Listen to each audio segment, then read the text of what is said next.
하나님 아버지, 오늘 제가 하나님의 말씀을 읽고 묵상할 때 필요한 영의 양식을 주시기 위해 성령님께서 이 시간에 함께해 주시길 간구합니다. 예수님 이름으로 기도합니다. 아멘. 오늘 우리에게 주시는 하나님의 말씀입니다. 사람이 돈이나 물품을 이웃에게 맡겨 지키게 하였다가 그 이웃집에서 도둑을 맞았는데 그 도둑이 잡히면 갑절을 배상할 것이요, 도둑이 잡히지 아니하면 그 집주인이 재판장 앞에 가서 자기가 그 이웃의 물품에 손댄 여부의 조사를 받을 것이며, 어떤 잃은 물건, 즉 소나 나귀나 양이나 의복이나 또는 다른 잃은 물건에 대하여 어떤 사람이 이르기를 이것이 그것이라 하면 양편이 재판장 앞에 나아갈 것이요, 재판장이 죄 있다고 하는 자가 그 상대편에게 갑절을 배상할지니라. 사람이 나귀나 소나 양이나 다른 짐승을 이웃에게 맡겨 지키게 하였다가 죽거나 상하거나 끌려가도 본 사람이 없으면 두 사람 사이에 맡은 자가 이웃의 것에 손을 대지 아니하였다고 여호와께 맹세할 것이요, 그 임자는 그대로 믿을 것이며 그 사람은 배상하지 아니하려니와, 만일 자기에게서 도둑 맞았으면 그 임자에게 배상할 것이며 만일 찢겼으면 그것을 가져다가 증언할 것이요, 그 찢긴 것에 대하여 배상하지 아니할지니라.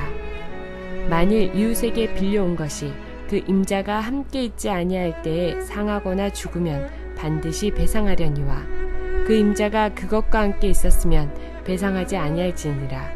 만일 새 낸 것이면 새로 족하니라. 사랑하는 성도 여러분, 평안하셨습니까? 오늘도 주님께서 주시는 말씀을 통하여 은혜로운 하루를 살아가시기 바랍니다. 오늘 우리에게 주실 하나님의 말씀은 출애굽기 22장 7절에서 15절 말씀입니다. 오늘은 특별히 도둑질에 관한 규례 중에서 어떤 사람이 다른 사람에게 자기 물건이나 소유물을 위탁했을 경우, 또 그때 도둑 맞았을 경우에 대해서 얘기하고 있습니다. 그런데 내용이 무엇입니까? 핵심은 이것입니다. 그 관리인이 도둑을 맞았을 때 그 관리인이 자신이 훔치지 않았다는 것만 증명이 되면은 그 도둑 맞은 책임은 원 소유자에게 있다는 것입니다. 이것은 율법의 정신 가운데 중요한 것을 나타내고 있습니다. 지금 원 소유자가 관리인보다는 갑의 위치에 있는 사람입니다. 더 사회에 있어서 더 높은 위치에 있는 사람들입니다. 그런데 하나님께서는 손해를 봤을 때 그 관리인이 악의가 없다는 것만 확인되면은 그 책임, 그 손해를 가진 자에게 지우겠다는 것입니다. 바로 이것이 율법의 정신이라는 것입니다. 똑같은 상황이나 조건을 만났을 때 기왕에 더 가진 자, 있는 자가 책임을 지는 것이 하나님 나라의 원리와 율법의 정신이라는 것입니다. 이것이 서양에서 말하는 노비스 오블리주라는 그 정신입니다. 간이 가진 자, 사회적으로 높은 위치에 있는 자, 그런 사람일수록 더 책임을 많이 가져야 한다는 것을 말합니다. 지도층에 있는 사람들이 그 권리를 많이 누릴수록 더 많은 책임과 의무를 가져야 한다는 것을 말합니다. 그런데 오늘날 우리 사회는 어떻습니까? 그렇지 않으려고 합니다. 권리만 누리려고 하지 그 권리에 상응하는 책임과 의무를 다하지 않으려고 합니다. 그러나 율법의 정신은 바로 그것입니다. 많이 가지면 가질수록, 또 사회적으로 있는 위치가 높으면 높을수록 자기가 책임을 더 많이 져야 한다는 것을 말합니다. 오히려 없는 사람보다도 손해볼 일이 있으면 자기가 손해를 보는 것이 하나님의 뜻이요, 그것이 율법의 정신인 것입니다. 왜 그렇습니까? 하나님께서는 긍휼하신 하나님이기 때문입니다. 약자를 보호하는 하나님이기 때문입니다. 그래서 많이 가진 자에게, 더 준 자에게 더 많은 것을 요구하는 것입니다. 그것을 실행해야만 합니다. 두 번째로 이 본문에서 가르쳐 주는 것이 있습니다. 지금 맡은 자는 책임을 다해서 다 관리만 잘하면 됩니다. 자기가 더 많은 것을 소유하려고 할 필요가 없습니다. 오히려 소유하려고 하면 할수록 그것을 관리하기가 힘들어집니다.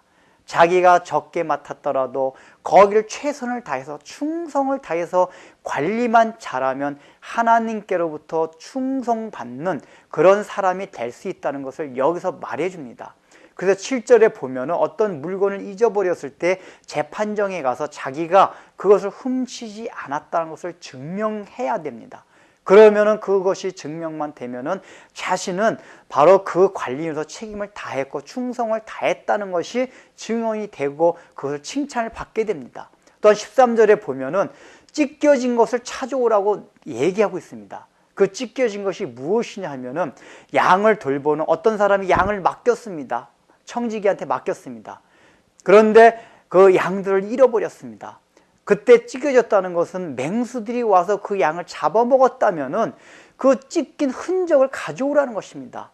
왜냐하면 그 맹수들이 잡아먹었다는 것이 증명만 되면은 그 목동 치는 관리인이 그것이 훔치지 않았다는 것이 증명이 되기 때문입니다. 이것이 무엇을 말합니까? 바로 우리가 하나님의 일을 맡은 청지기로서 가져야 할 어떤 자세를 말하고 있습니다. 청지기에 가져야 할 것이 무엇입니까?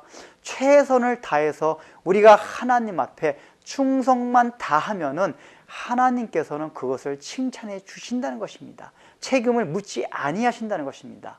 이것이 신약에 와서 5달란트, 2달란트, 10달란트 비유해서 말씀하고 있는 것과 일맥상통하고 있습니다.